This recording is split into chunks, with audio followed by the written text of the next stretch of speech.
నమస్తే, welcome to ప్రజా చైతన్యం. నేను మీ వారు. జూన్ 4వ తారీఖున కూటమి అధికారంలోకి వచ్చిన తర్వాత 12వ తారీఖున నారా చంద్రబాబు నాయుడు ప్రమాణ స్వీకారం చేసిన తర్వాత వైసీపీ దాడులు, అదేవిధంగా వైసీపీ యొక్క అక్రమాల మీద ముందుగానే అనుకున్నట్లుగా ఒక్కొక్క దాని గురించి ప్రభుత్వంలో ఉన్న ఒక్కొక్క శాఖలో కూడా శ్వేతపత్రాలను విడుదల చేసేందుకు కూడా ప్రభుత్వం సిద్ధమైంది. దాదాపు కూడా 4 శ్వేతపత్రాలను అయితే విడుదల చేసింది. సో ఇట్లన్నింటి మీద కూడా వైసీపీ చేసిన అక్రమాలన్నింటినీ ఒక్కొక్కడిగా అయితే కూటమి నేతలు, అదేవిధంగా Chandrababu Naidu PPT power point presentation ద్వారా అయితే చక్కగా వివరిస్తూ వస్తున్నారు. సో అదేవిధంగా ప్రతి ఒక్క దాన్ని కూడా ఏ విధంగా అక్రమంగా ఏర్పాటు చేశారు, ఏ విధంగా దీంట్లో లుసుకులు ఉన్నాయి అన్నింటిలో కూడా వివరిస్తూ వస్తున్నారు. సో ఇదే క్రమంలో పాయింట్ ఇక్కడ ఉంది. ఇదే క్రమంలో వచ్చేసరికి ఇక వైసీపీ హయాంలో దాదాపు కూడా 1.75 లక్షల ఎకరాలు అన్యక్రాంతమయ్యని, వీటి విలువ దాదాపు 35,000 కోట్లని చంద్రబాబు పేర్కొన్నారు. అలాగే ఇసుక మైనింగ్లో కూడా విపరీతంగా దోపిడీ జరిగిందని, వీటి విలువ దాదాపు 20 కోట్లు ఉంటుందంటూ కూడా ఆరోపించారు.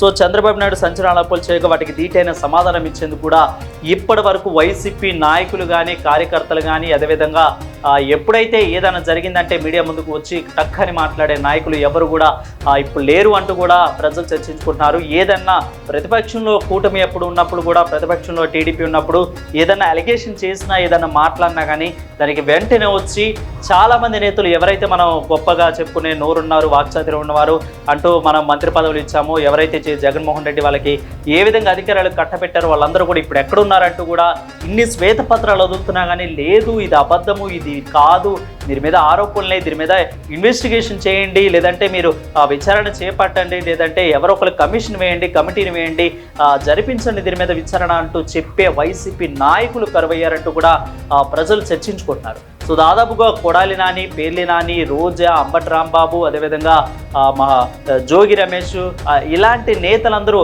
పెద్దిరెడ్డి రామచంద్రారెడ్డి, అదేవిధంగా నాని, వీళ్ళందరూ ఎక్కడికి వెళ్ళారంటూ కూడా మాట్లాడుకున్న పరిస్థితి కనిపిస్తూ ఉంది. విడుదల రజనీ కానీ వీళ్ళందరూ కూడా జగన్ మీద ఈగ వాళ్ళని కూడా మాట్లాడే నాయకులందరూ కూడా ఇప్పుడు కరువయ్యారు పార్టీలు అంటూ కూడా చాలామంది చర్చించుకుంటున్నారు. సో ఇన్ని శ్వేతపత్రాలు వదులుతున్నా కానీ ఇంత అక్రమం జరిగింది, ఇంత మైనింగ్ జరిగింది, ఇంత ఇసుక దోపిడీ జరిగిందని ప్రతిదీ చెప్తున్నా కానీ ఒక్క నాయకులు కూడా వచ్చి మాట్లాడటానికి వీళ్ళెవ్వరూ కూడా మీడియా ముందుకు రావట్లేదు, ప్రెస్ ముందుకు రావట్లేదు. బహుశా భయపడుతున్నారేమో, అక్రమ కేసులు మళ్ళీ పెడతారేమో అంటూ కూడా ఇటు ప్రజలు మళ్ళీ మాట్లాడుకున్న పరిస్థితి కనిపిస్తోంది. ఏదేమైనా కానీ ఒకప్పుడు అధికారంలో ఉన్నప్పుడు మీడియా ముందే రోజుకు 3-4 సార్లు కూడా మీడియాని మాట్లాడిన చాలామంది నేతలు కూడా ప్రెస్ మీట్లు పెట్టి ప్రతిదానికి కూడా మాట్లాడిన నేతలు ఎవరు కూడా ఇప్పుడు జగన్మోహన్ రెడ్డి మీద వస్తున్న ఆరోపణలను ఖండించడానికి ఎవరు కూడా లేరు.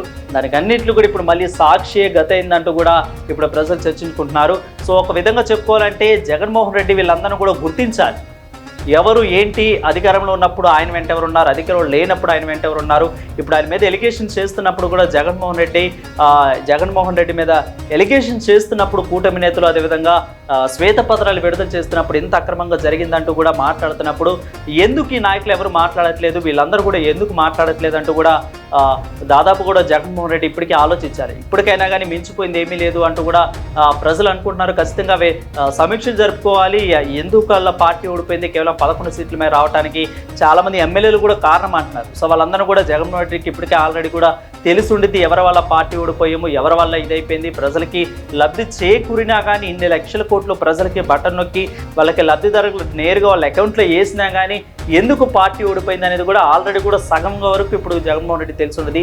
సో ఇదంతా కూడా ఎమ్మెల్యేల వల్లే వచ్చిందంటూ కూడా ప్రజలు అనుకుంటున్నారు. ప్రజలు ఎమ్మెల్యేల వల్లే ఇదంతా కూడా జరిగిందంటూ ఎమ్మెల్యేలు అటు ఇక్కడ లోకల్గా ఉన్న సమస్యల్ని జగన్మోహన్ రెడ్డికి, లోకల్గా ఏమవుతుంది, కింది స్థాయిలో ఏం జరుగుతుందో జగన్మోహన్ రెడ్డికి చేరవేసే క్రమంలో కూడా ఇటు సీఎంఓను కూడా నడపలేదు, అదేవిధంగా ఎమ్మెల్యేలు కూడా దీంట్లో లొసుగులు పాటించారంటూ కూడా చాలామంది అనుకుంటున్నారు. సో ఇప్పటికైనా కానీ జగన్మోహన్ రెడ్డి తెలుసుకోవాలి, ఆయన వెంట ఎవరున్నారు, వెన్నుపూడుదారులు ఎవరున్నారు, ఇదంతా కూడా సమయం మించిపోయిందంటూ ఏమీ లేదు. కాబట్టి ఇప్పటికైనా తెలుసుకోవాలి, ప్రతిపక్షంలోనే బలంగా ఉండాలంటూ కూడా ఆల్రెడీ అటు కేంద్రం ఎన్డీఏ కానీ, ఇండియా కుటుంబం కానీ జగన్మోహన్ రెడ్డికి ఎప్పుడు సపోర్ట్గానే ఉంటుంది ఇప్పుడు కూడా, ఎందుకంటే రాజ్యసభలో 11 సీట్లు ఉన్నాయి కాబట్టి.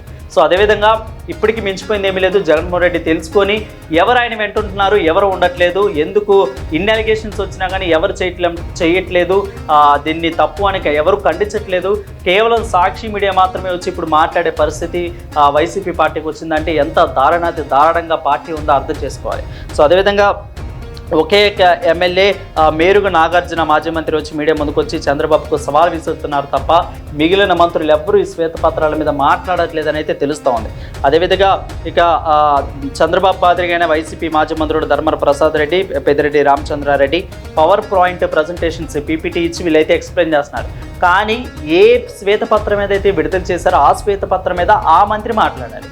సో లేదు చేయలేదు అని. కానీ వీళ్ళు ఎందుకు మాట్లాడుతున్నారో అర్థం కావట్లేదు. పెద్దిరెడ్డి రామచంద్రారెడ్డి, ధర్మన ప్రసాద్ ఎందుకు మాట్లాడుతున్నారో కూడా అంటే వాళ్ళు అసలు పూర్తిగా టాపిక్కి అపోజిట్గా మాట్లాడుతున్నారు. అదేవిధంగా ఆ శాఖలో ఉన్న మంత్రులు మాట్లాడుతుంటే వీళ్ళు ఎందుకు మాట్లాడుతున్నారు అందుకు కూడా ప్రజలు చర్చించుకుంటున్నారు. సో ఏదేమైనా కానీ మీడియా ముందుకు వచ్చి చంద్రబాబు చెప్తున్నవన్నీ పచ్చాబద్ధాలు, ఏ విధంగా మీరు ఈ రకంగా వివరాలు వెల్లడిస్తారు అంటూ కూడా అడగాల్సిన మంత్రులు, అడగాల్సిన ఎమ్మెల్యేలు కూడా పార్టీకి కరువయ్యారంటూ కూడా ప్రజలు మాట్లాడుకుంటున్నారు. సో ఏదేమైనప్పటికీ వాటిని సాక్షిలో పత్రిక శీర్షికలో మాత్రమే దీన్ని ప్రచురిస్తే జనం నమ్ముతారంటూ కూడా వాళ్ళు అపోహపడుతున్నారు. అదేవిధంగా వైసీపీ చేయాల్సింది కూడా ఇదే. ఇప్పటికైనా కానీ ఆ పార్టీ అధినేత జగన్మోహన్ రెడ్డి ఆలోచించాలి. ఎప్పుడు చంద్రబాబు విమర్శలు చేస్తుంటే వాటికి సంబంధం లేదు, ఖచ్చితంగా అన్ని పచ్చి ఆరోపణలు లేదంటే ఇటులో సగమాటమే ఉంది.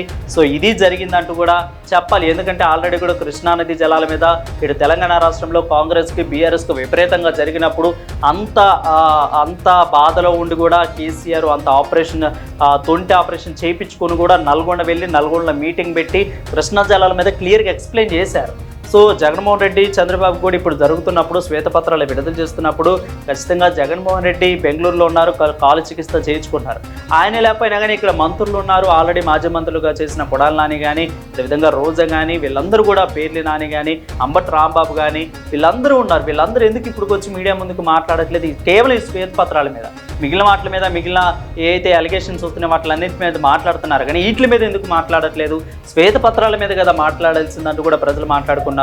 సో ఒకవేళ మాట్లాడినా కానీ పాయింట్లు మాట్లాడుతున్నారు. ఖచ్చితంగా పాయింట్ల గురించి మాట్లాడట్లేదంటూ కూడా ప్రజలు మాట్లాడుకున్నారు. సో జగన్మోహన్ రెడ్డి ఇప్పుడు కూడా తెలుసుకోవాలి ఎవరు ఏంటి అనేది కూడా నెక్స్ట్ ఇప్పుడే ఆచితూచిగా చేసుకొని వాళ్ళందరూ కూడా గమనించుకొని నెక్స్ట్ ఎలక్షన్స్కి గెట్ ఆన్ అవ్వాలని కూడా ప్రజలు మాట్లాడుకున్నారు. చూద్దాం మరి ఇప్పటికైనా కానీ జగన్మోహన్ రెడ్డి తెలుసుకుంటారా, తెలుసుకోరా అనేది కూడా ఒక ఆసక్తి రేపిన ప్రశ్నగా మారుతుంది. చూద్దాం మరి ఏమవుతుందో. మరిన్ని అప్డేట్స్ కోసం చూస్తూనే ఉండండి ప్రజా చైతన్యం. Stay with us.